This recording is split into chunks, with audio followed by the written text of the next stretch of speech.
perhitungan chi kuadrat untuk estimasi. Jadi misalkan kita akan melakukan sebuah estimasi atau perkiraan apakah jumlah mahasiswa laki-laki dan perempuan itu sama di Fakultas Psikologi. Nah, kemudian kita mengambil sampel. Sampel itu adalah bagian dari populasi, ya kan, sebagian dari populasi. Ternyata setelah mengambil sampel didapatkan itu ada laki-laki sejumlah 15 orang, kemudian yang perempuan sebanyak 45 orang. Totalnya ada 60 orang. Nah, jadi di sini adalah 15 dan 45 itu sebagai FO atau frekuensi observasi. Nah, frekuensi observasi ini diperolehnya itu dari sampel. Jadi misalkan dalam populasi itu adalah seluruh mahasiswa psikologi, maka diambillah sampel sebanyak 60 mahasiswa psikologi. Seperti itu. Nah, kemudian rumus dari chi kuadrat itu adalah sigma FO dikurangi FH kemudian dikuadratkan per FH. FH itu adalah frekuensi harapan. Jadi maksudnya gimana?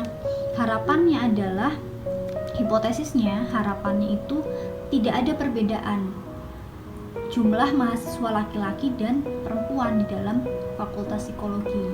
Nah, kemudian untuk bisa tahu FH-nya berapa, itu kita harus tahu terlebih dahulu bahwa jumlah frekuensi harapan itu harus sama dengan jumlah frekuensi observasi. Karena kan tadi berdasarkan sebelumnya saya sudah bilang, harapannya adalah tidak ada perbedaan jumlah mahasiswa laki-laki dan perempuan, gitu kan. Maka di sini harapannya dari 60 itu antara laki-laki dan perempuan jumlahnya sama gitu, dibagi menjadi 2. Maka di sini jumlah laki-lakinya itu diharapkan harusnya ada 30, kemudian perempuannya juga 30. Gitu ya. Nah, sekarang kita bikin lagi di sebelahnya FO minus FH.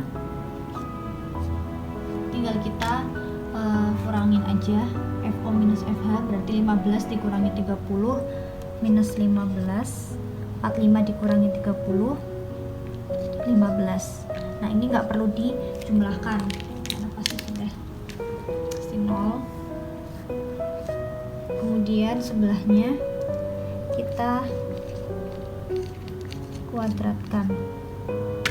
kuadratkan dari FO minus FH ini kan sudah didapatkan nih, minus 15, berarti minus 15 dikuadratkan menjadi 225. Yang ini juga 225.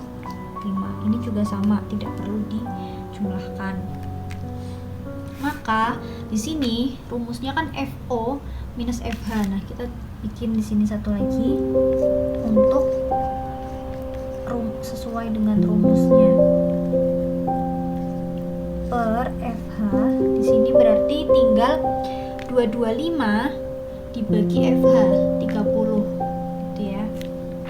Hasilnya adalah 7,5. Ini juga 7,5 sama.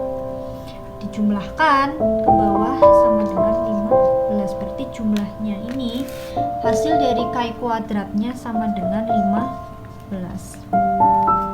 Nah, setelah ini seperti yang lain-lain juga kita harus melakukan uji signifikansi.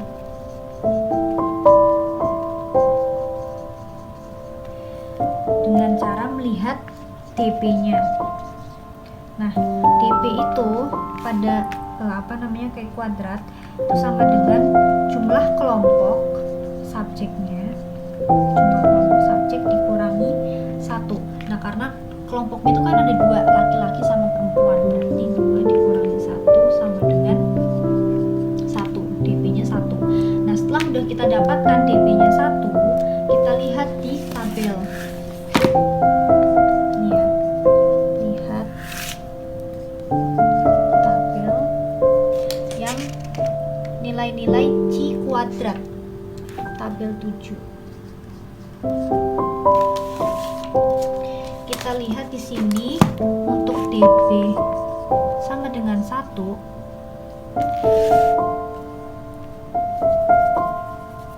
itu 5% dan 1%-nya adalah 5%-nya 3,841. Berarti kita tulis dulu di sini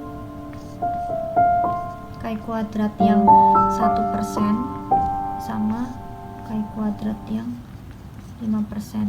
Nah, untuk Kai kuadrat 1%-nya itu adalah 6,635. Yang 5%-nya 3,841.